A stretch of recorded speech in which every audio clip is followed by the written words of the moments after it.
What if the very songs you grew up loving weren't just music, but a tool? What if there's a darker side to rock and roll that connects the Beatles' sudden rise in America to JFK and MK Ultra mind control research, and connects Led Zeppelin's darkest years to an occult ritual left unfinished in a house on the shore of Loch Ness? If you grew up loving classic rock like I did, this conversation might just change the way that you hear it. My guest today is Richard Syrett, the author of Tales from the Rock and Roll Twilight Zone, which has amazing first-hand interviews with musicians, journalists, and people who knew music icons like Jimi Hendrix and the Rolling Stones up close and personal. Now, we're not just talking about strange rumors and old legends. We're talking about researched claims involving real institutions like the Tavistock Institute, real documented CIA programs, and this really dark pattern of tragedy that followed some of the biggest bands in history right after they got involved with the occult. This is the kind of episode that makes you want to go back and listen to your favorite records with a completely different set of ears.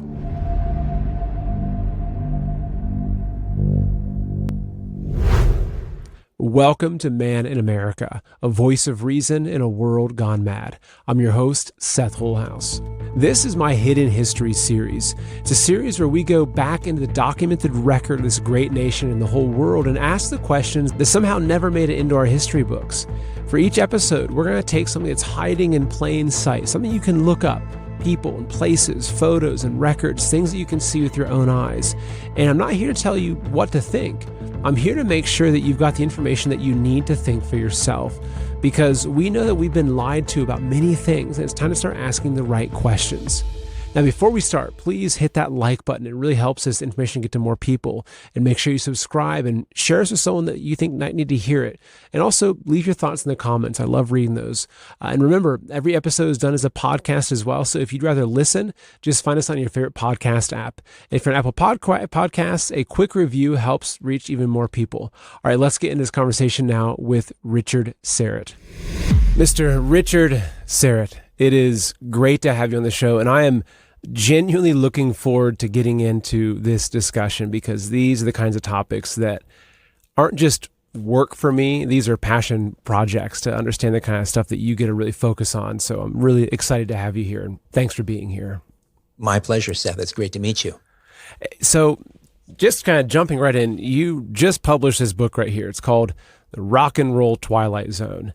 And it's got a lot of good stuff in here, which we'll be getting into. But I think we could probably do 10 different shows just on one section of this book. I mean, it's I'm game. dense. I'm game. Yes, and also, you know, as we were kind of talking before we started recording, it's interesting. So a lot of the audience that watches my show, they're of the Beatles era, the 60s, the 70s. You know, my dad, I think, was born in 56.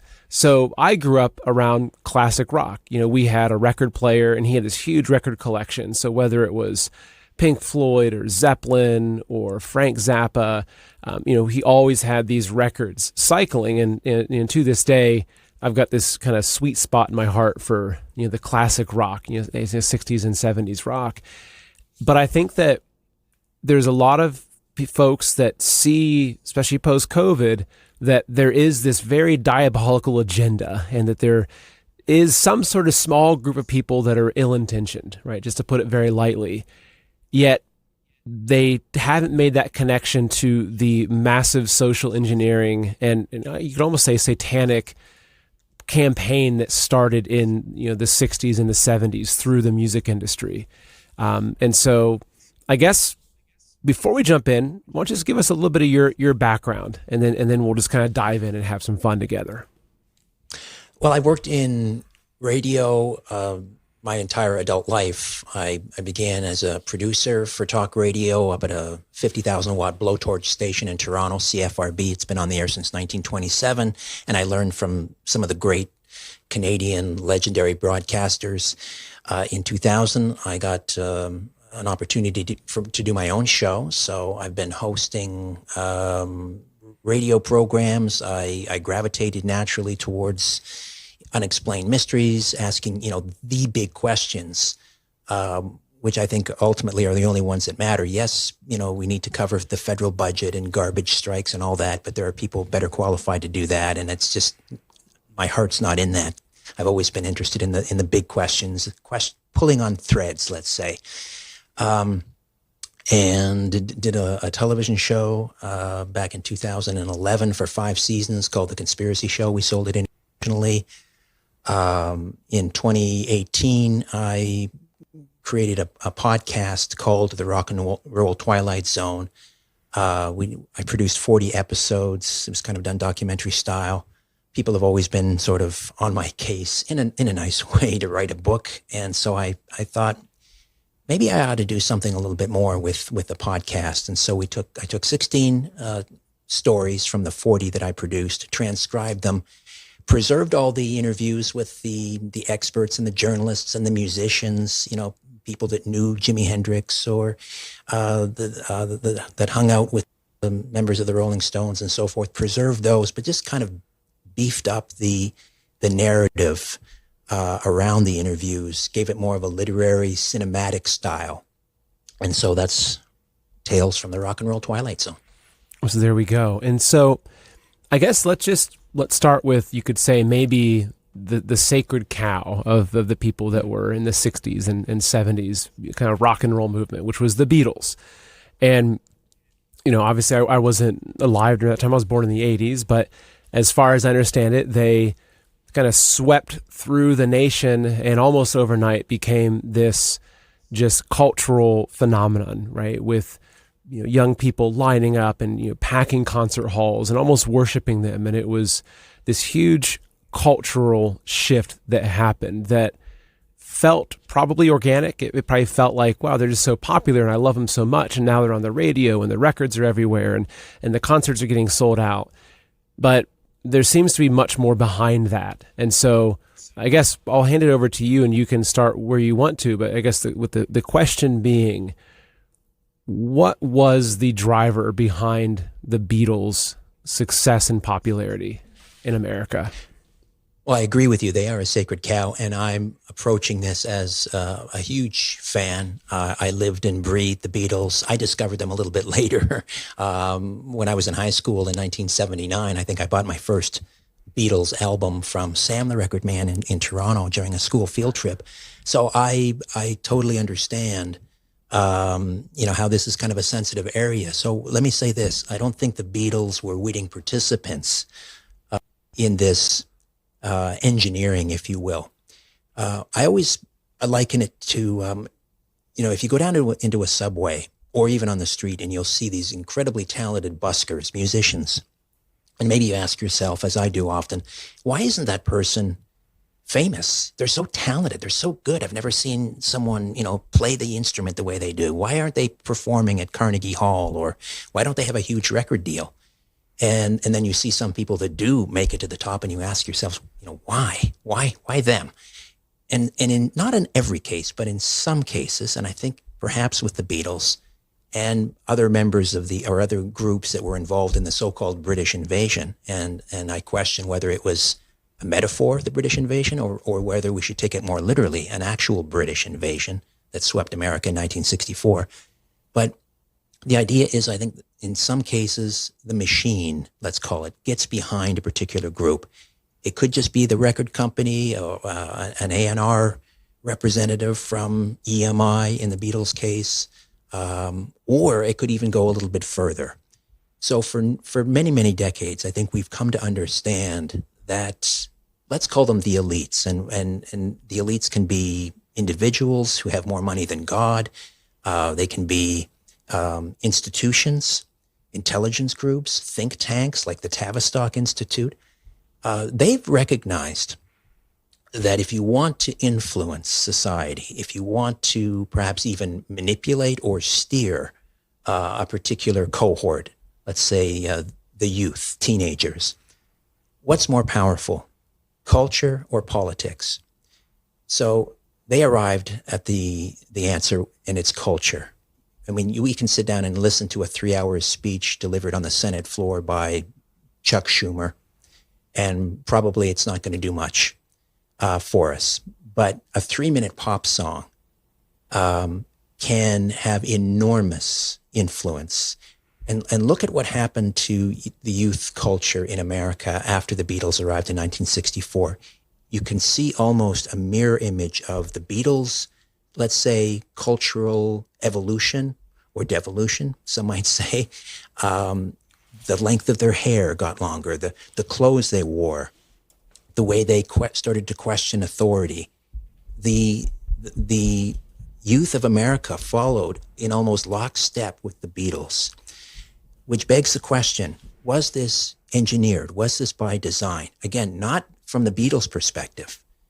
They wanted what all young musicians want. They wanted fame, and they wanted to perform, and they wanted record deals, and they wanted wealth. And they got all of that. But the people, the machine, let's say, behind the Beatles, I go back to that comment about the British invasion not just being metaphorical. We could go all the way back to 1781, when General Cornwallis, the British general, surrendered to Lafayette after the Battle of York, which was the decisive British defeat, the British supposedly losing the American colony. I say supposedly because it's interesting. It's always puzzled me how Cornwallis surrendered to a French general, Lafayette, to George Washington. However, that's a discussion for another time. So the British lost control of their colony. And there is a certain school of thought that you could look through this prism at American history ever since 1781, all the way up to the present, as an attempt by the British to reestablish control over their lost colony. You could look at the War of 1812 that way. You could look at the Civil War, where the British bankers were funding both sides in the Civil War, perhaps in an attempt to rip the nation asunder. You could look at, the certain economic catastrophes, the crash of 29, again, the Bank of London and so forth. So this British invasion, including the Beatles and the Rolling Stones and the Kinks, were an attempt to reestablish control through culture. So instead of fighting with muskets and redcoats, now the British decided they were going to use Rickenbacker guitars and melodies and catchy riffs, because they understood particularly the power of music and how certain chords, certain musical notes, certain melodies can and will bypass the intellectual mind and evoke certain emotions. Certain chords can produce melancholy. Certain chords can produce aggression. We know these things. The Tavistock Institute studied these things after the Second World War. So that's kind of the overarching theme of that first chapter, Fab Four or False Flag. If you could go back in time and buy oil before the world relied on it, would you? Of course you would. Anyone would. So why aren't you buying silver right now? You see, the people who recognized oil early didn't just make money. They got ahead of one of the biggest economic shifts in history. And today, a similar opportunity is unfolding with silver, because silver is a lot more than just a precious metal. It's a critical resource used in solar panels, electric vehicles, defense systems, AI infrastructure, and even these massive data centers that are powering our digital world and the surveillance grid. So while demand keeps growing, it's actually still affordable enough that the average American can start accumulating it right now. And that's why investors are turning to silver to protect against inflation and own one of the world's most important strategic resources. Don't be the person who looks back in 10 years and says, I saw it coming, but I just didn't act. I'm sorry. So visit goldwithseth.com and learn just how easy it is to own physical silver. Again, that's goldwithseth.com. And here's something a little extra. If you just mention my name when you reach out to Noble Gold, they're going to send you a 1/10 ounce of gold coin just as a thank you when you open a new qualified account. So again, that's goldwithseth.com. I like how you summarize the elites, right? Because and I don't necessarily like using the words elite because I don't think that they're necessarily elite from the point of being the best of the best, but for right. Conversation's sake, it's a good name short form to capture. And I think that, even looking at the British and the Crown, through my own research, the Crown itself is very central to that elite infrastructure and that pyramid. It's not necessarily the the king that's wearing the crown, but the powers that be. It's the city of London, it's the Vatican, the Washington D.C. It's the three cities. But there's a lot of it that really is centered in the kind of underneath the British, what you call the British crown. And so now, even when you, I'm glad that you mentioned some of the different tunings or chord progressions. My wife is a musician, and she's studied this stuff extensively, and she's come to me with different books and everything. But you understand just the power of sound, the power of again, you mentioned certain chord progressions produce a melancholy feeling. Even the kind of different kind of bass beats, right? There's I think that she referred to it as the devil's beat or something. There's a certain beat that she referred to that when you hear it in rock and roll music, and it was meant to almost induce like a sexual thrusting type beat that kind of got you moving in that way. And actually, so I'll play a short clip here. This is just, as we're talking about, this is a Beatles concert in '65, right? So if we wanted to take a quick look, this is the Beatles in 1965.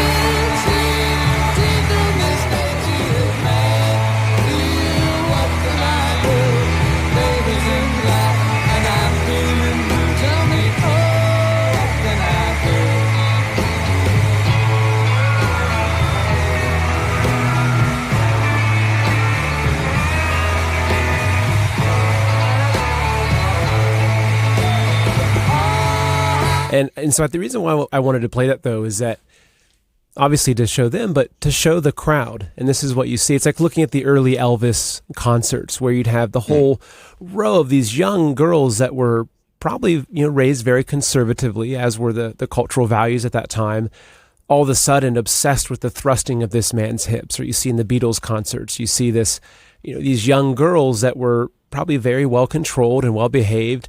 During this concert, there's just an unleashing of just this madness, this behavior, screaming and wanting to get closer. And so I think that you're right, though, in saying, do you influence through culture or politics? And it was Andrew Breitbart who coined, the idea that, politics is downstream from culture. And so if you can take control of the culture, it gives you immense power. And so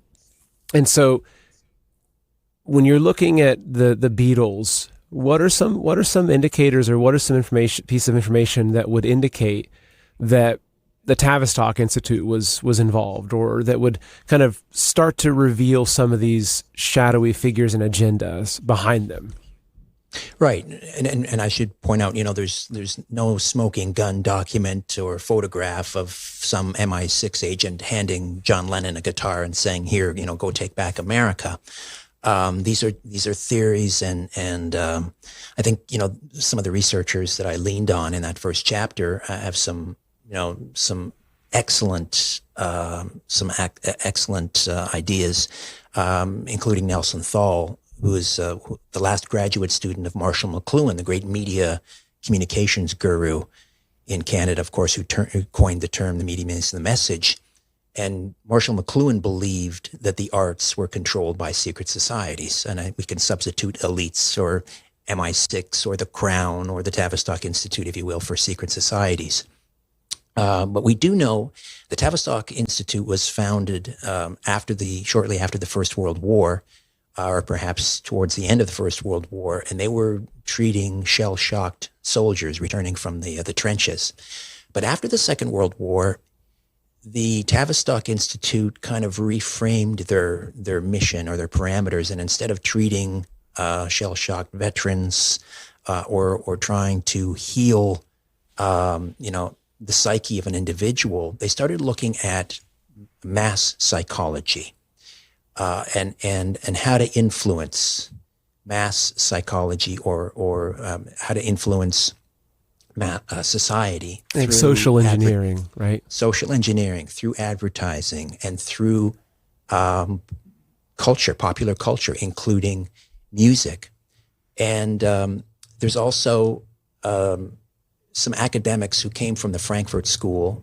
And one of the names that pops up is again and again is Theodor Adorno. Not that Theodor Adorno wrote, "She loves you, yeah, yeah, yeah," or "I want to hold your hand," but he did understand the power of music to bypass the intellectual mind. Theodor Adorno, he was a Marxist, as many of the academics from the Frankfurt School were. And he actually hated popular culture. He hated popular music. He probably even hated what the Beatles were doing, which critics will say, it's ridiculous to suggest that Theodor Adorno was helping to, engineer the Beatles. But I guess the counter argument is, who better to understand the way that particularly the repetitiveness of popular music and the Beatles and those, certain guitar riffs and harmonies and so forth, the repetitiveness, how powerful that can be. Who better to understand that than someone like Theodor Adorno? And the whole idea of this repetitiveness, we can find this in MK Ultra, for example. And there's something called psychic driving. And in the late 1950s, up here in Canada, in Montreal, at the Allen Memorial Hospital and McGill University, there was a CIA-funded program that was led by Dr. Ewan Cameron. And this has been proven in court. Victims were compensated for this. And Cameron basically was victimizing young women, most or all of whom were probably suffering from postpartum depression. So they came to the hospital, they came to the institute looking for help. What Ewan Cameron and his aides did basically was give these women massive doses of LSD, essentially wiped their memories, and then subjected them to this psychic driving technique. And that's where you put, it can be a message, it can be musical notes, it can be just about anything on an endless loop. So they'd be playing this over and over. It's basically psychological torture, but it's also a way of fracturing the psyche, the psychic driving. And I just find it interesting, that technique of psychic driving, how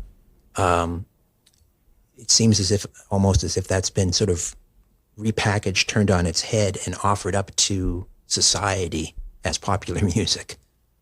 Yeah, it's interesting because even as you're saying that, I'm hearing just these various songs, kind of running through my head, right? These repetitive songs, whether it's Beatles or Led Zeppelin or Boston or any of these various bands, and because I've interviewed, so I did a whole series called the Survivor Series, where I interviewed people that were kind of came out of the MK Ultra programming. Not just MK Ultra, these people that were trafficked as they're part of elite satanic ritual abuse rings. They were, whether they were under the Vatican or in other facilities, and hearing, firsthand their stories about the torture and the abuse. And there's one woman that talked about, as a child, they had this particular mechanism. It was like this spinning wheel that they would put a child on, and they'd spin them around and around, and they would kind of chant certain words, and there'd be certain lights and flashing. And I think oftentimes there were drugs involved. And so you look at some of these types of things that were happening, right? And I'm familiar with the hospital you talked about up in Canada. You look at those types of things that were happening in these, kind of padded rooms and underground facilities and kind of back wings of hospitals and military installations.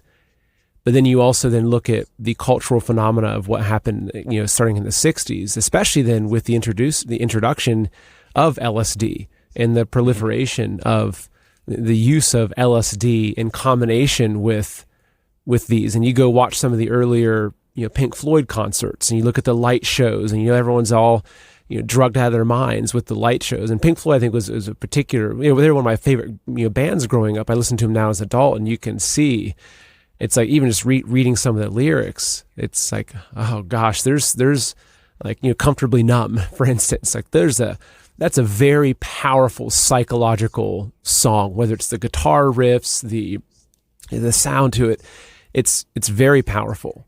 And so basically what you're kind of saying is that they took this knowledge of human brainwashing and being able to fracture the mind, which is a key part of MK Ultra programs, and they basically then used that and use, I guess, the music as the medium for that to carry that same programming to the masses, drug them up, give them the music, give them the light shows, right? Right, exactly. And to what end? And again, to help to subvert an entire culture, the American youth, to lead them, to start questioning authority, which the Beatles' music, certainly did at a certain point, to normalize drug use, to question other institutions, including the family. So this, according to this theory, was the objective. Now, the other important thing, we mentioned LSD, and this speaks to the timing of the British invasion in 1964, and the Beatles performed on the Ed Sullivan Show in February of 1964. 73 million people watching. That was 1 in every 3 Americans were glued to the television that night. But we mentioned the LSD, and that is sort of a trauma. And we know that a lot of the scientists that were exfiltrated into the United States after the Second World War through Operation Paperclip wasn't just they didn't want Wernher von Braun and rocket scientists. They also wanted these scientists that were working on MK Ultra in Germany. They brought them over, and they understood the importance of trauma in fracturing the psyche. Once you fracture a psyche today, we used to call it multiple personality disorder, but you can compartmentalize the mind. And certain parts of the mind can only be accessed by, let's call them a handler. And they may have trigger words or sentences or music or, maybe a snippet from a film like The Wizard of Oz. So what was the trauma in 1964? Well, America was only 3 months removed from the assassination of John F. Kennedy. And there's no question that traumatized not only the youth, many Americans were traumatized by that. Even if you didn't particularly, vote Democrat, the idea of a president being murdered in plain view that way, in such a grotesque fashion, was a trauma. And so was trauma followed by the psychic driving and the MK Ultra techniques and the brainwashing that the Beatles brought to those shores? I think you could argue, yes. Again, the Beatles not necessarily aware of that, but that's what happened. The other thing I wanted to mention too, if I could, was we were talking about the power of music.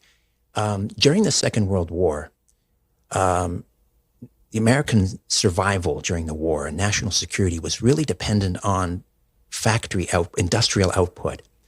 And so what was developed was the Muzak system. Now, we became familiar with Muzak in the 70s, elevator music, we used to call it, or when you were shopping, you would hear Muzak. It's kind of this background instrumental music that many of us maybe didn't think we were paying much attention to. But Muzak was developed initially to essentially influence production from workers. They understood, again, that musical notes, certain musical notes and musical passages can affect your nervous system. It can affect your heart rate. And yes, it can affect blood pressure. It can affect your mood, of course, and it can affect output, production. And so they had audio programmers who were producing Muzak specifically for that purpose, to motivate people to produce more efficiently, to produce faster, to produce better products. Interesting. And that makes sense. It makes perfect sense.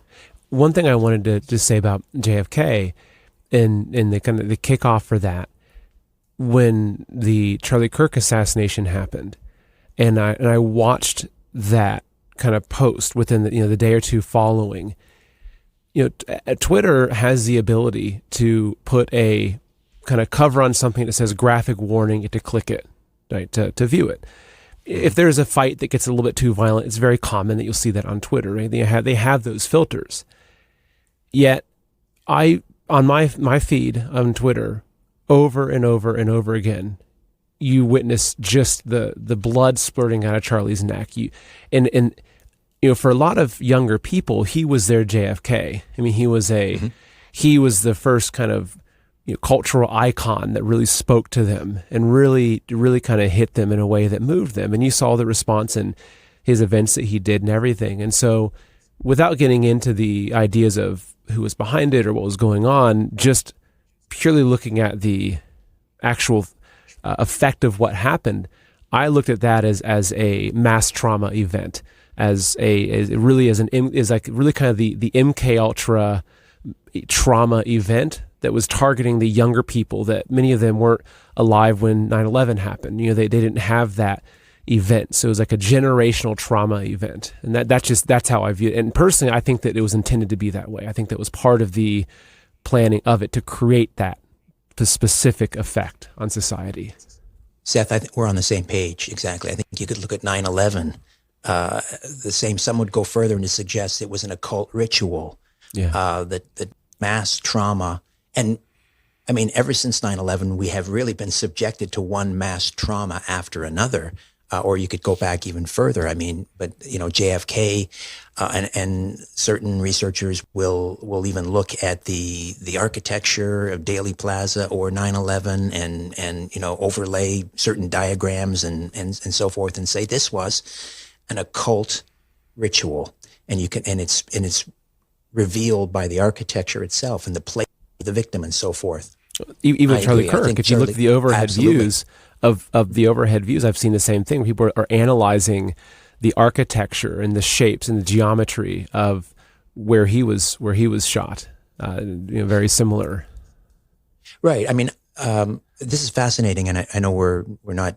This obviously not covered in Tales from the Rock and Roll Twilight Zone, but it does harken back to the assassination, because I mean, I believe that was it was a conspiracy. It was a cover up. The same with Charlie Kirk, and it's like the same playbook is being rolled out, but it's not as effective. In 1963, television was still a novelty.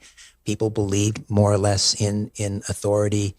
Then after the Kennedy assassination, when people started throwing around the word conspiracy, that's when we really had Operation Mockingbird, with the infiltration of media by the CIA to discredit conspiracy theories. And particularly when no one really bought into the Warren report, the Warren Commission report that said it was one gunman, Lee Harvey Oswald. Well, it's like they're using the same, certain influencers call it Fed slop. Yeah. I think that's an appropriate term. Yeah. But they're using the same playbook, but they haven't updated their mindset, because we're now living in an age where, people don't watch the mainstream media anymore. We are no longer reliant upon 3 television networks and the New York Times or the Chicago Tribune. We're now getting our information from other influencers. So and they have sort of reinstigated, I think, Operation Mockingbird with the Charlie Kirk case. Oh yeah. But it's not flying. It's not working this time. Yeah. I mean, even the magic bullet. Right, how would the bullet act in this way? Right, the man of steel vertebrae, the lone gunman, all the different, and similar to the Butler, the Butler assassination attempt. I saw a lot of the same playbook that you were seeing there, and so, but yeah, I do think that it's not working nearly as well. No, and so the mask has slipped. Yes, and so looking at. So far, we've talked about the Beatles and the British invasion, right, and the effect on the culture, right, and which is that's easier to see that level of it. It's like, oh, okay, yeah, the culture of America drastically changed from the 60s on. Even the Vietnam War, a lot of the protests, a lot of those were actually very organized, similar to the modern BLM riots or everything. You had your Weather Underground, or you had various, organizations that could, create a protest and get everyone pulled into it and create these mass social movements. But that's just one layer, because when you start looking beneath that, you mentioned some of the more ritual sacrifice, these kinds of issues. And so, in your book, you go into this, you get into Aleister Crowley, you get into some of the more darker aspects of this. And that's where I think it's, for someone that looks at the Beatles and if they say, well, okay, I think I can agree that, they were potentially being used to subvert the American culture. That's one thing. But then if you start saying, well, a lot of these bands were also used to bring in satanic messaging and satanic agendas, and to actually literally, in essence, cast spells upon the people, right, that were participating in listening to this music. It's a whole other level. And so how do you frame this, especially the 60s and 70s movements, from the perspective of secret societies, the occult, Aleister Crowley, merged with the intelligence agencies and these operatives that created this? The second section of the book, which is 4 chapters, is called Cursed Chords, and I discuss occult influences. I discuss actual, curses and omens, and I'm looking at this from the perspective of an Orthodox Christian. I tend to put things through the biblical lens. I do believe in an unseen world. I believe in demonic influences. I do believe in a Luciferian agenda. And in terms of sort of this marriage between marriage of rock and roll and the occult, or some might say witchcraft or black magic. Sometimes, in truthfulness, it's simply marketing. For example, and I don't think Ozzy Osbourne, who we just marked the first anniversary of his death, I don't think he was a Satanist. Now, the co-founder of Black Sabbath, Geezer Butler, did dabble quite seriously in the occult for a time. He notoriously painted his entire apartment in black with symbols of the inverted cross, which you can't get much more satanic than that, all over the apartment. And he was definitely influenced by the writings of people like Dennis Wheatley. Wrote a book called The Devil Will Ride. And yes, they were also influenced by horror movies. That's where they got the name Black Sabbath. That was a 1969 Boris Karloff film. Sometimes, though, in Ozzy's case, I think it's just marketing. But what is the distinction, between actually buying into these unseen spiritual forces or just kind of going along for the ride? I think the distinction is much thinner than we think. I think even if you're doing it for marketing, to be branded as, they're the bad boys of rock, or their parents are going to hate them because, they're thumbing their nose at the organized religion and so forth. Even if you're just going along for the ride, I think it's an invitation. And I think that's what happened, for example, with Led Zeppelin. Now, Jimmy Page was an absolute devotee of Aleister Crowley. He opened a bookstore in London. I believe it was called the Equinox, which had all sorts of Crowley material. And he had first edition books by Crowley, had original manuscripts. If there was anything that Crowley produced, he would try and buy it. He believed in the occult influences and the power of ritual magic, not stage magic, ritual magic. In fact, he went so far as to buy Aleister Crowley's house, Boleskine House, which Crowley purchased. It was on the southeast shore, I believe, of Loch Ness Monster, Boleskine House. It was isolated. He bought it there because he wanted to perform a very elaborate occult ritual called the Abramelin operation. And it required complete isolation. It required solitude. It required months of discipline, fasting. And the end game of this operation was to summon sort of the ultimate personal guardian angel, is what he would call it. I would call it a demon.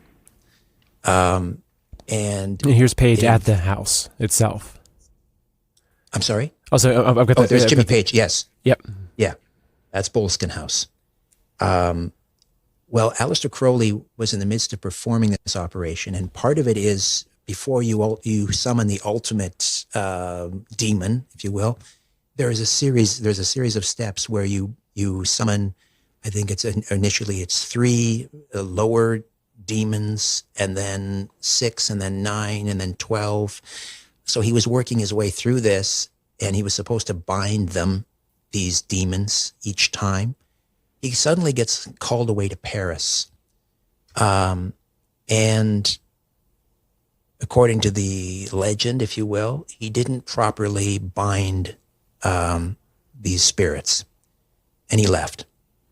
Flash forward to 1970 something, and Jimmy Page has an opportunity to buy this place, Boleskine House, and he jumps at the opportunity.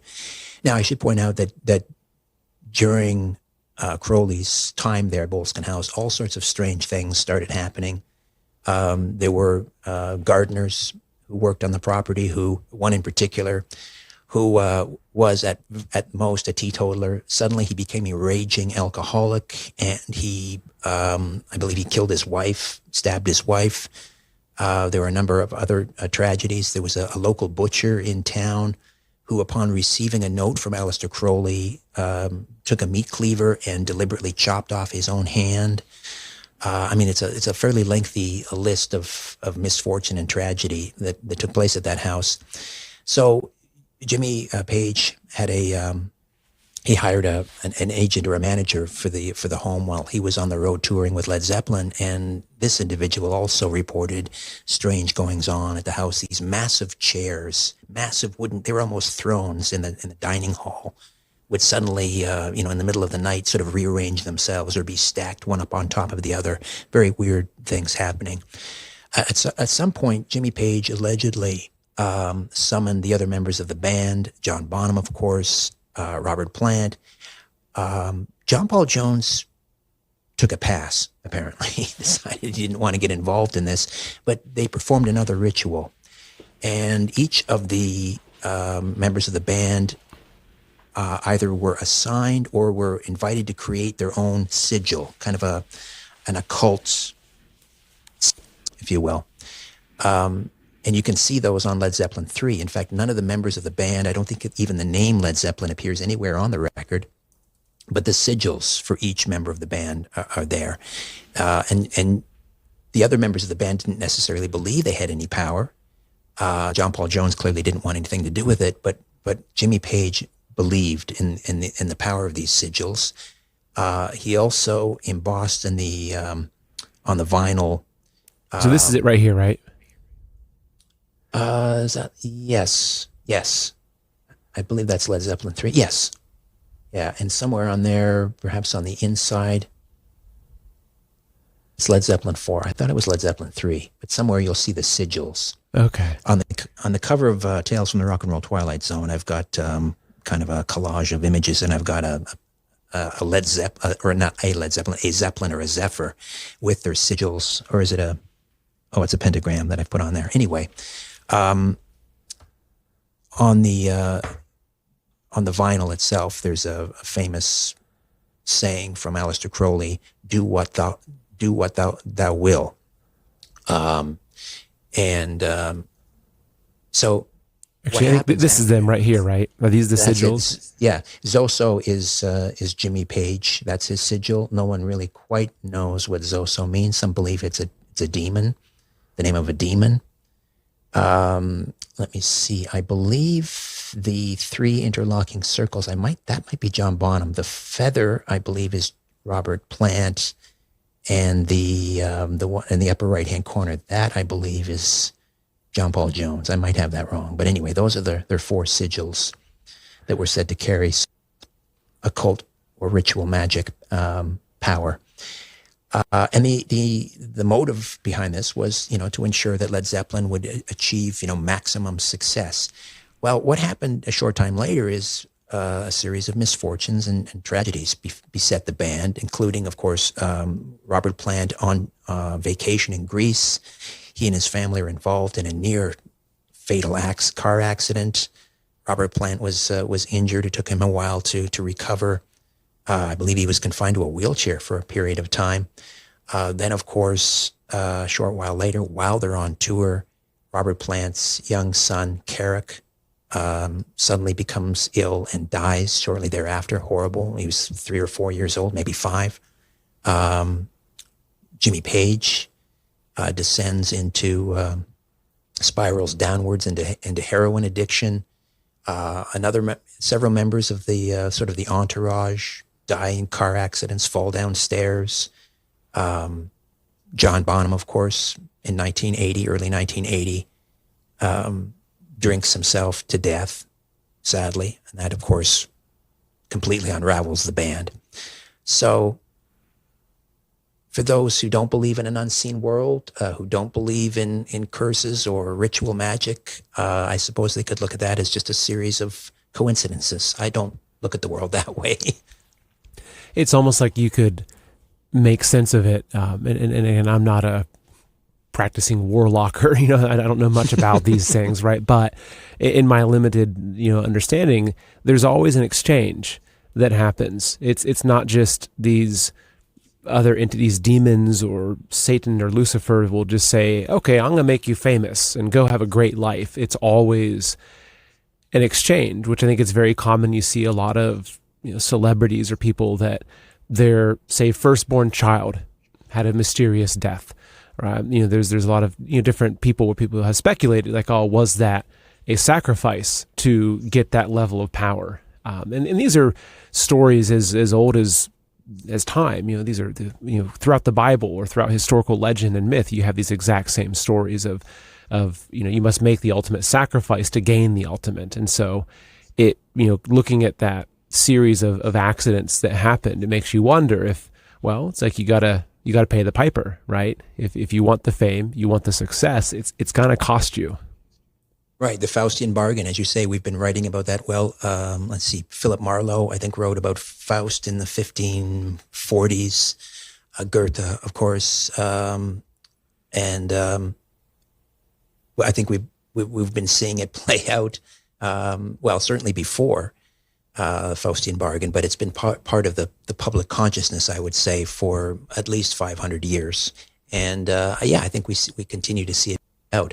I think in measure make our Faustian bargains. I write about, although it's not strictly rock and roll, the Curse of Robert Johnson at the Crossroads. That took place in the 1930s, and questioning whether or not this legend of making this literally a deal with the devil so that he could become king of the Delta blues, is it myth? Is there some truth to that? He alluded to it. He never denied that he had made this deal at the Crossroads, and learned to play the way he did after 1 year earlier, before disappearing for a year. 1 year earlier, he was mediocre at best, and he used to hang around a legendary bluesman by the name of Son House, who eventually chased Robert away because he was just becoming annoying, and he couldn't play, really.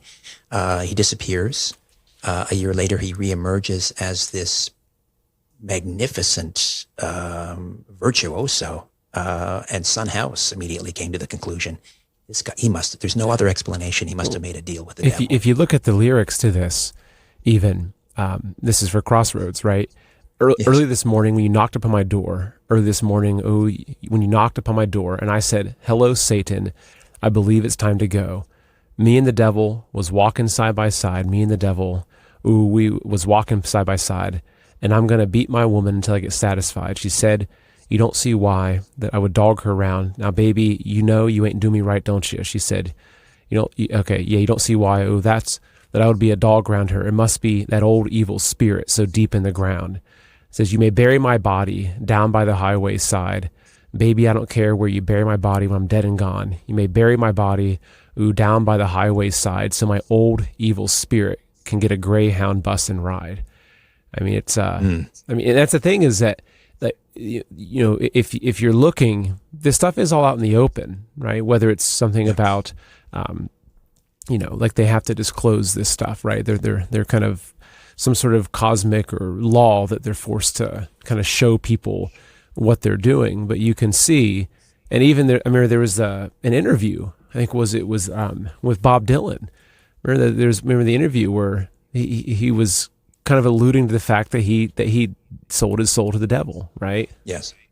I believe that might have been with Ed Bradley, 60 Minutes, in that interview. I can't say for certain, but that rings a bell. I recall that.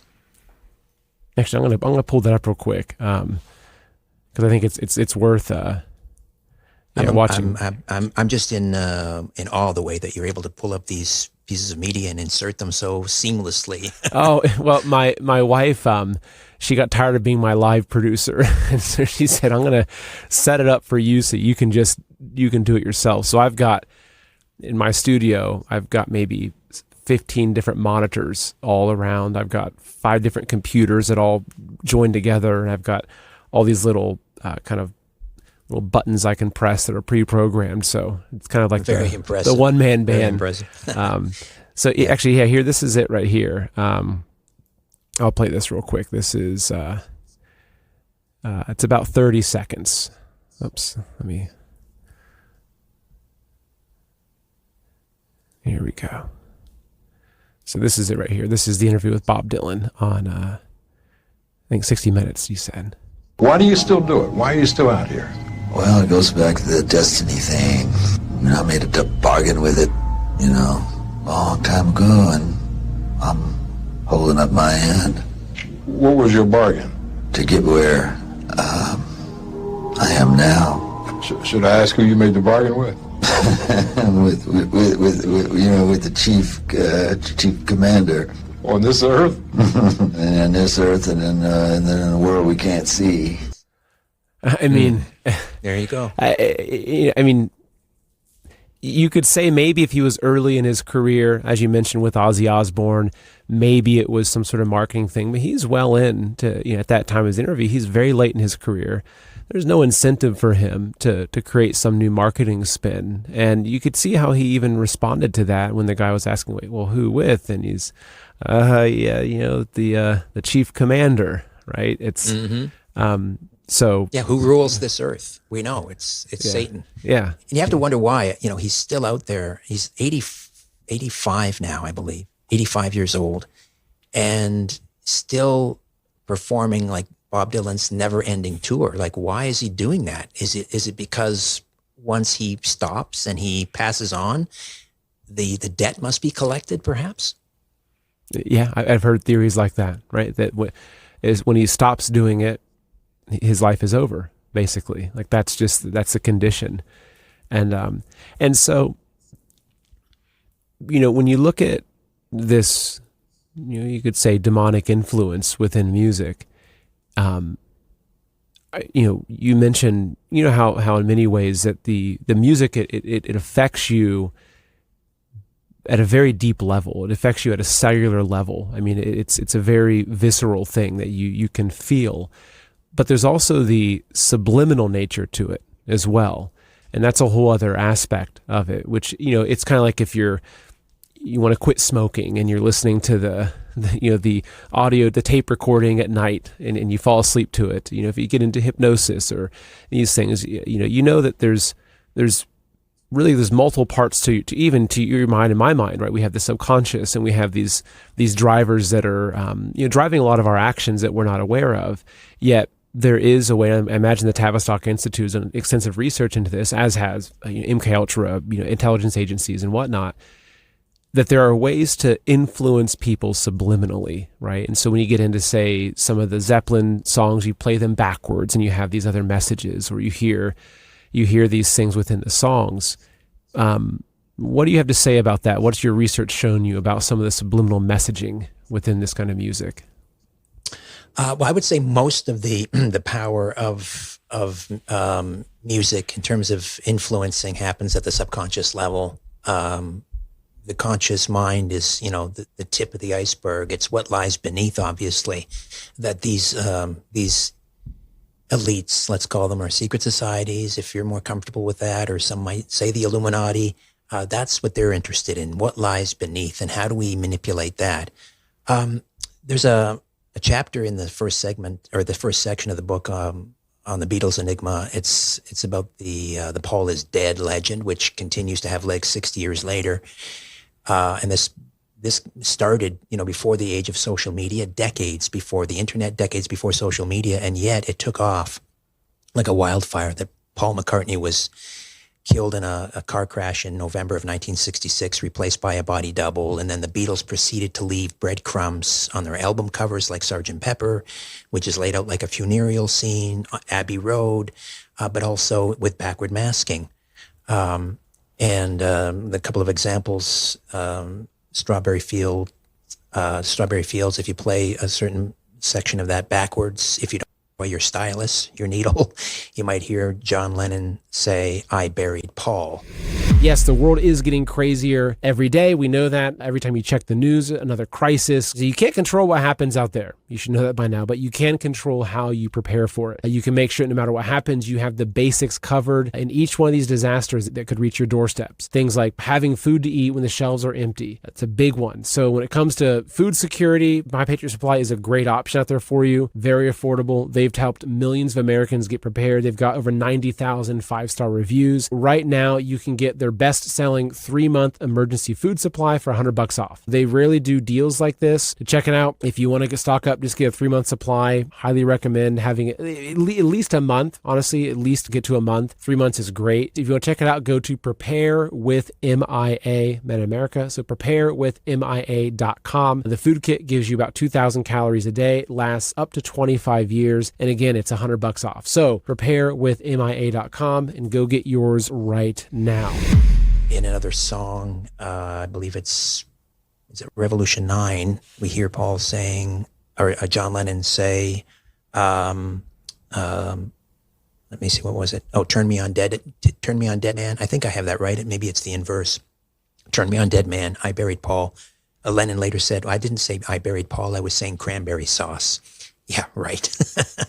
I understand how pareidolia works. Sometimes, we hear what we want to hear and we can't unhear it, and our brain is wired to look for patterns and so forth. But in this case, those clues were real. Spoiler alert, I don't believe Paul McCartney died in November of 1966 and was replaced by a body double. Because in order to believe that, you have to believe they found someone who looked remarkably, almost identical to Paul McCartney, but also was a left-handed bass player, but who was arguably more talented than the original. If you look at Paul McCartney pre-66, yes, he wrote Yesterday, arguably, the most covered song in popular music history. But if you look at the body of work after 66, which would be attributed to the faux Paul, it's even greater. Hey Jude, Let It Be, The Long and Winding Road, his work with Wings, all of his solo work. So I don't believe that, but the clues are real. Were the clues part of some psyop, psychological operation? To see how they could steer and manipulate and influence the culture. You had, in 69, when this legend broke, and it started on a radio station in Detroit, hosted by Russ Gibb, a DJ, receives a call from a student from the University of Iowa, I believe, who had read an article in their student newspaper outlining all these clues, and it took off from there. Then the legend went to WABC in New York, and Roby Young was a DJ, and this was a blowtorch of a radio station, WABC. It reached something like 30-some states, and Roby Young suspended his music format to take calls live on the air as these students or callers were telling him about all of these clues. Roby Young was actually fired either live on the air for breaking format or shortly thereafter. But again, that's how this legend started, and since then, people have looked at forensic photographs of Paul McCartney with his girlfriend at the time. Was it Mary Asher? Jane Asher. My apologies, Jane Asher. Look, here he is with Jane pre-1966, and he's only a couple inches taller. Here we are post-1966, and he towers above her. It's not the same Paul. There were voice print analysis performed, and one researcher in Miami said he looked at 3 separate songs, one pre-66 and 2 post-66. He said, and these voice prints are supposedly so unique, they're like your fingerprints, said they were sung by 3 different people. So were there 3 different Pauls?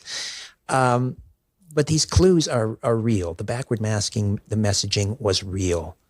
Was it part of a psyop? Was it clever marketing? I think it was the former. I think it was a psyop, and a very successful one, because we're still following our noses looking for clues.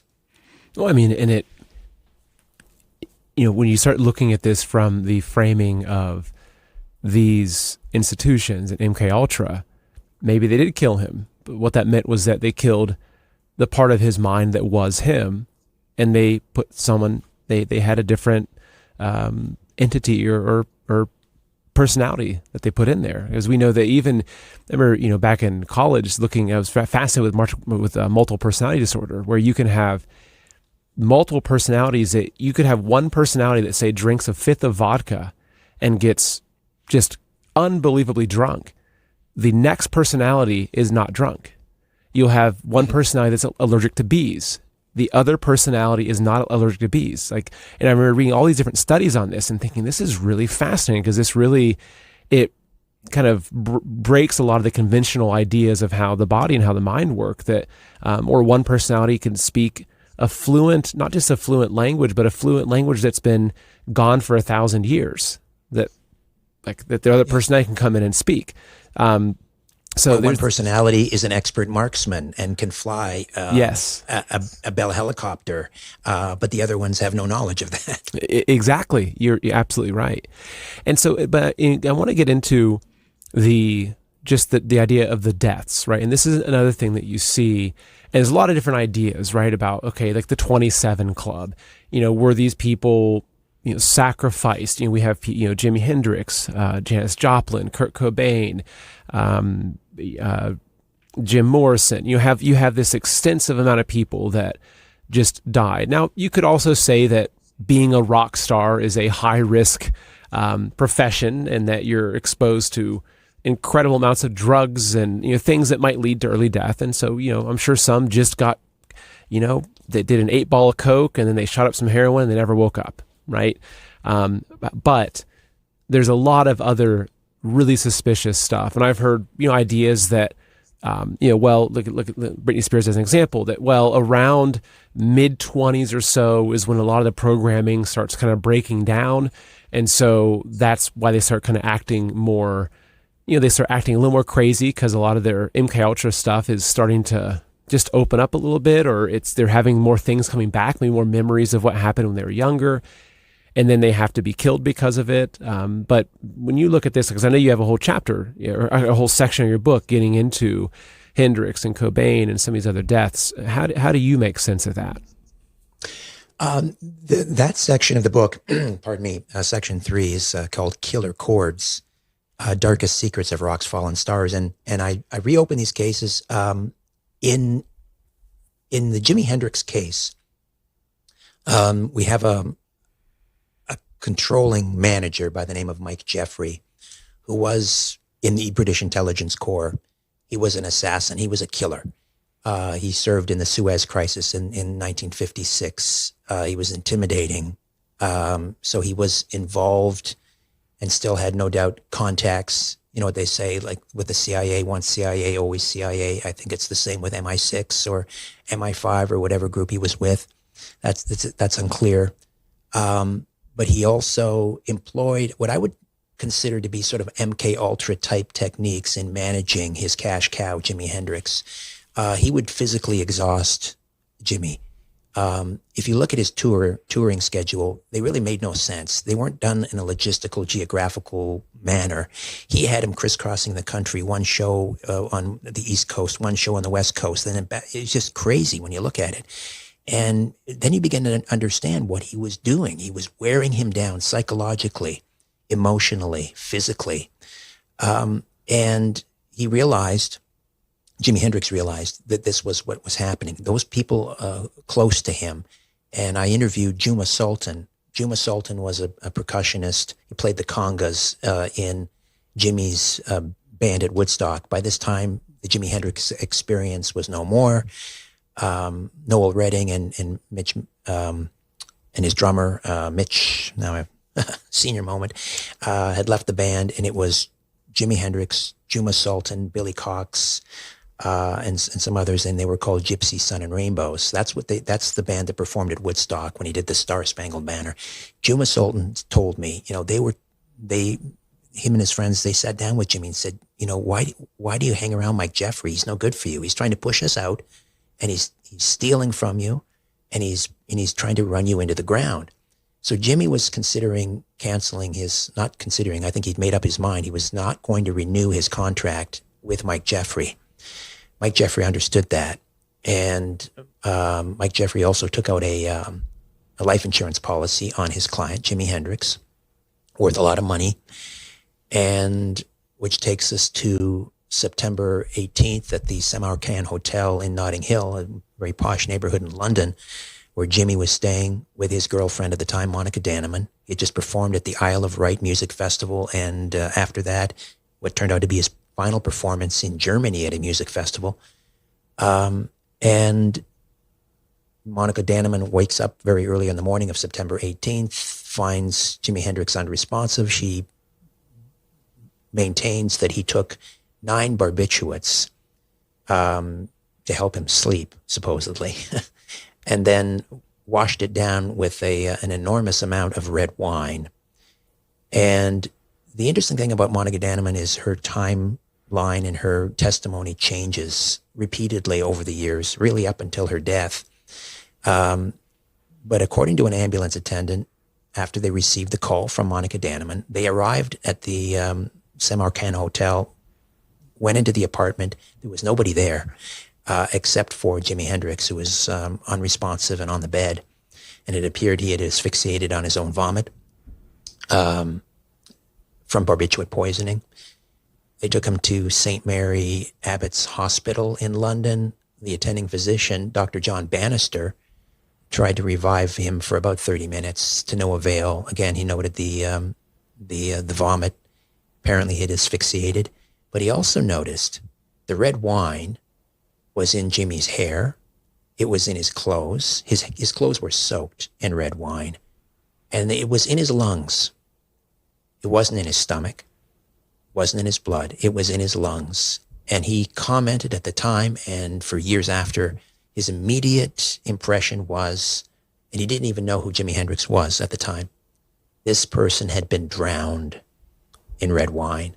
Now, today we call that technique waterboarding. That's something that Mike Jeffrey would have been familiar with.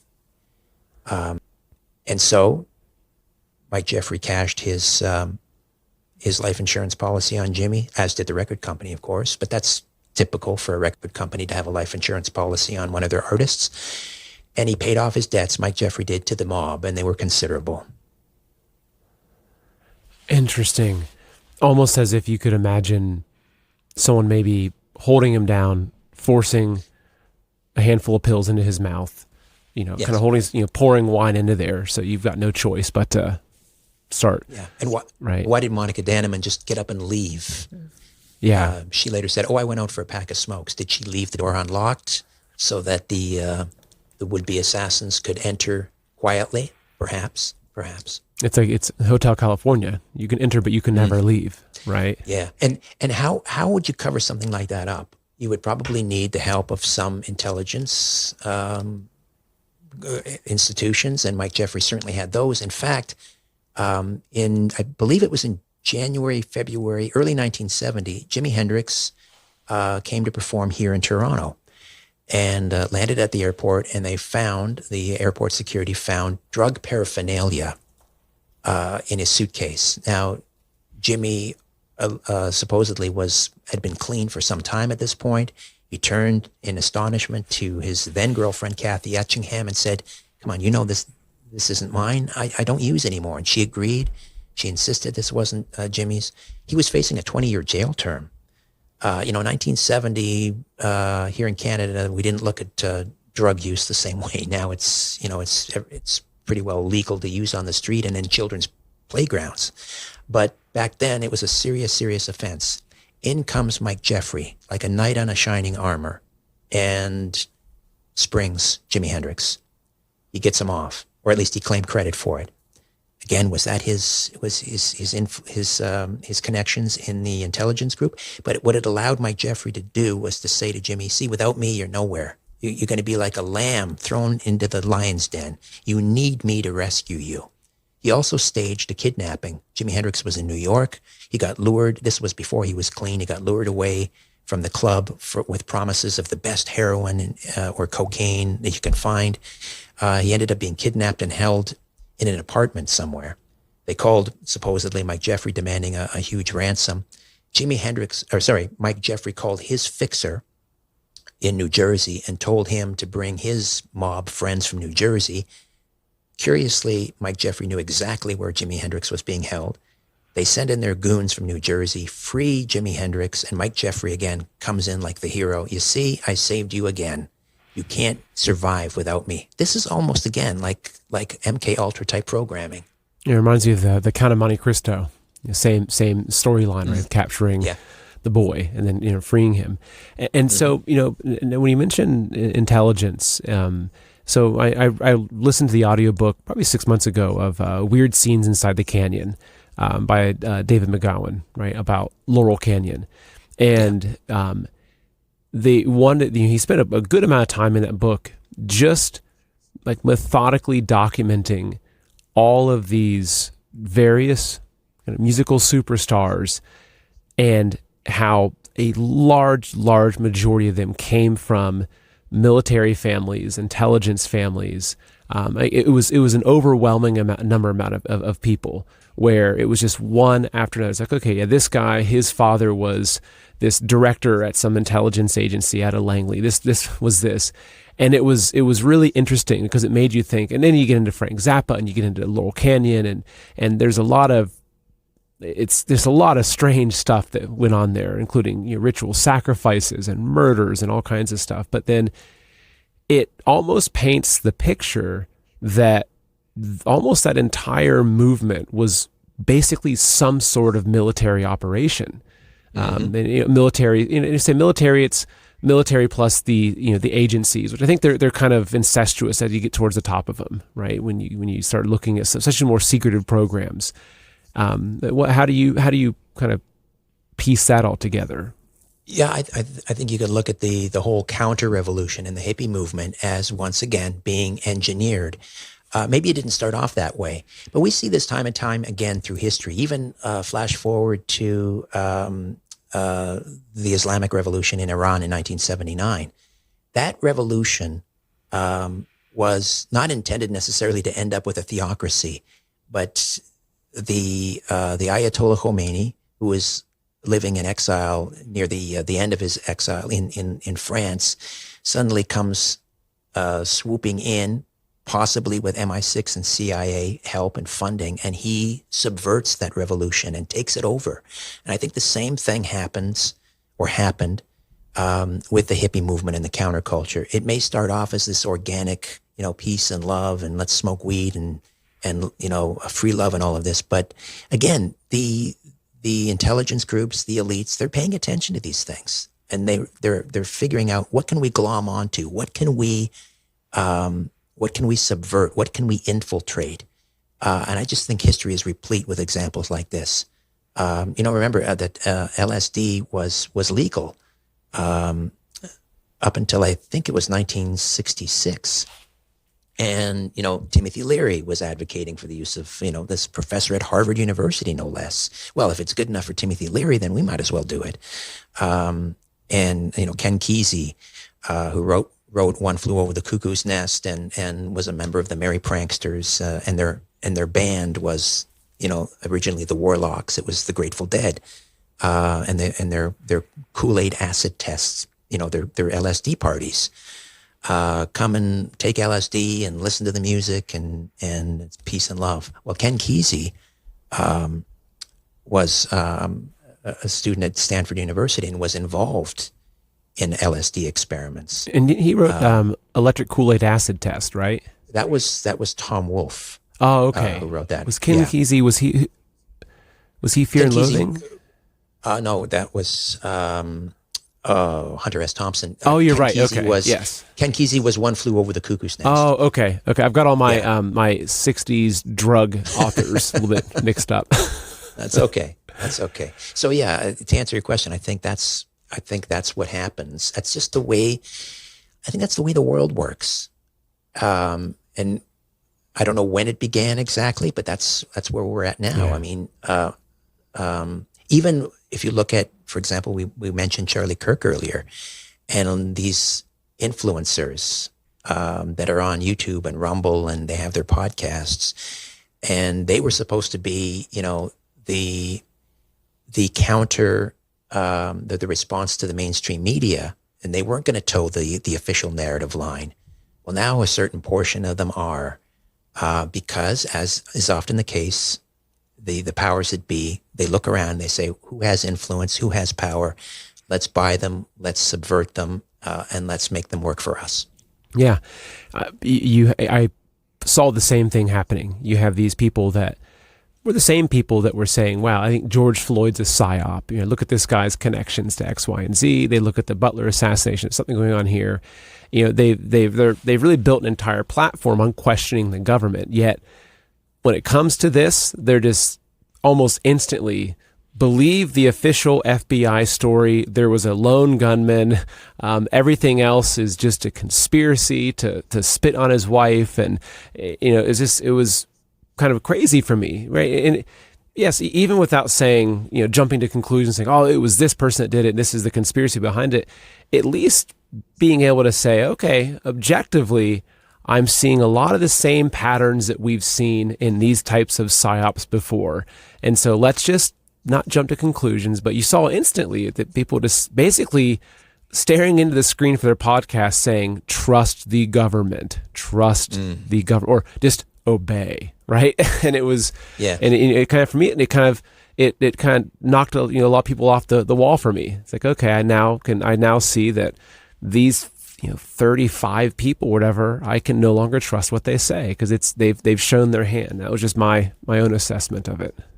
Again, we're on the same page. There's a famous experiment. I'm not sure if it was conducted by the CIA for recruits, but the commander or whatever the director is holds up a picture of an apple, and he asks, and this has been staged, of course, beforehand, and they're focusing really on one of the recruits. But the first person they ask, what are you seeing in this picture? It's a picture of an apple, and he says it's a banana. Might be the other way around, but it's a banana. Then he says it. He asks the next person, what do you see here? And again, it's a picture of an apple. He says, it's a banana. On down the line, banana, banana, banana, banana. The person, who's 26 in line is looking at this, trying to figure out what the heck, that's an apple. Why is everyone saying a banana?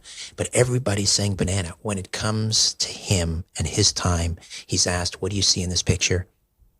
He says, it's an apple. Because he's influenced, he's swayed, he feels the pressure. And he says it was a banana, right? Because the picture was an apple, right? Did I mix that up? He says it was. He says it's a banana. Okay. Banana. Yes. He falls in line. Sorry, thank you for that. I got confused there. It happens a lot these days. He falls in lockstep with everybody else, and that is tremendously powerful.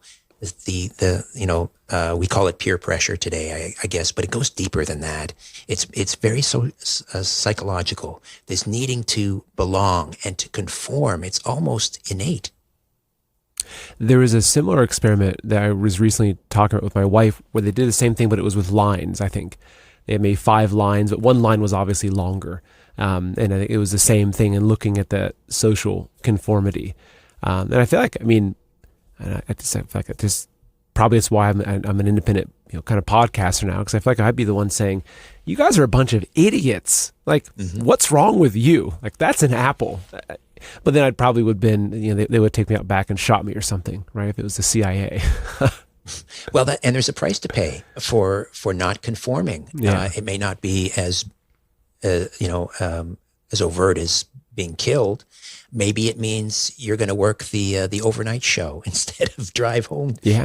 Or you're not going to get advancement, or you're just going to be shunned and ostracized. There was a very famous incident of a KGB general who came over to the United States. He was this was after the fall of the Soviet Union. He was recruited. He became, I think he was involved with the CIA at this point, and his opinions or his perception about what was happening in America are quite telling. He said, it's amazing the way that you handle your dissidents.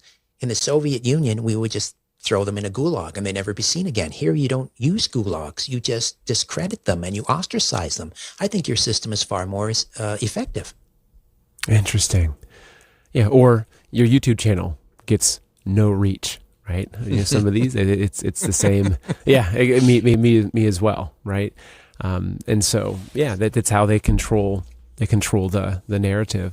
Well, Richard, I feel like we could just keep going, but I think maybe we'll just have to plan the next part of this work, because I really want to get into Kurt Cobain and some of those other things with you. But we've already gone for over an hour here, and it's been absolutely wonderful.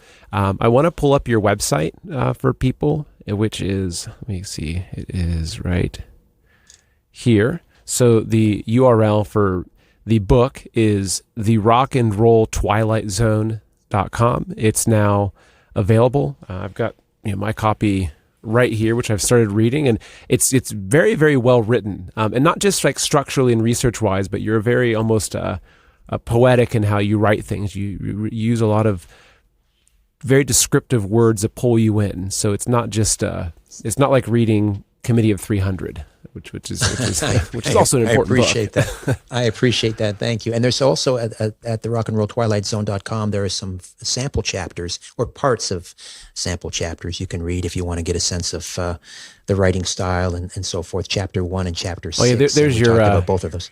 There's your Zeppelin with the sigils on it. There you go. Yes. And then you also have a YouTube channel and a podcast, right? So it's strangeplanet.ca, right? So what can people find here? They can subscribe to my free podcast, Richard Syrett, Strange Planet. It drops every Monday, Wednesday, Friday. It covers hidden history, unexplained mysteries, UFOs, conspiracies. Yes, we talk about Charlie Kirk. Cover a lot of ground. It's a broad canvas, and they can also become a premium subscriber on the website, get commercial-free listening, special bonus episodes. There's also a link to my YouTube channel, which is basically the video version of the podcast. It's at Strange Planet Radio. That's the YouTube channel. But and there's also a free monthly newsletter called Inner Sanctum they can subscribe to. All of that at strangeplanet.ca. Great. Well, Richard, it was such a pleasure speaking with you. It met and exceeded my expectations. I was reading through your book, and I'm thinking this guy's gonna be a lot of fun to talk to, and it really was. I hope we can do some more shows together, because I'd love to even do a show just on the Tavistock Institute and social engineering, and we could kind of go deep into any of these different topics. But I appreciate you giving me and the audience your time today, and I really, really enjoyed this discussion with you. Oh, likewise, Seth. It was great meeting you. I had a lot of fun. Thank you so much. Well, good. These days we have to have ways of having fun. There's too many. Yeah, if you don't laugh, you're going to cry. Exactly. All right, Richard. Well, take care and thank you. And until next time, we'll see you then. All the best. Did you know that in the last few centuries, over 500,000 bells have been destroyed? There were literally bell graveyards. Now, the textbooks tell us that this was to use the metal, but if you've ever gone down this rabbit hole, you discover that the sounds that these bells made had amazing healing properties. There are even claims that certain regions with lots of these bells, church bells, etc., were mostly untouched by the bubonic plague. Now, your doctor might call you a conspiracy nut for thinking that, but even modern science recognizing the healing power of sound. So check out this study from the NIH. Doctors used sound therapy on chronic back pain, and they found, quote, significant reductions in pain sensation and pain-related disability. But here's the best part. You don't need some fancy, expensive sound equipment to find relief. So a woman named Linda Bamber Olson created something called the Wave Watch. So this little device has over 1,200 frequencies that you can use for everything from joint pain to brain fog to insomnia. So I've got one, and I've been using it for about 6 months. This is it right here. And I can tell you honestly that it works. Like if I'm feeling sickly or have something kind of coming on, it's the first thing that I'll reach for. And honestly, I start feeling better within minutes. And that's literally my firsthand experience with it. Even my little kids love wearing it. And here's how much Linda believes in this watch. So if you get one and you don't notice any improvements, you can send it back for a full refund within 30 days. No questions asked. So do something for yourself and for your family and get a Wave Watch for yourself today. Just go to wavewatch.com/Seth or just use the promo code Seth to save 15% on your purchase. Again, that's wavewatch.com/Seth or you just use promo code Seth to save 15% on your purchase, and those details are in the description below.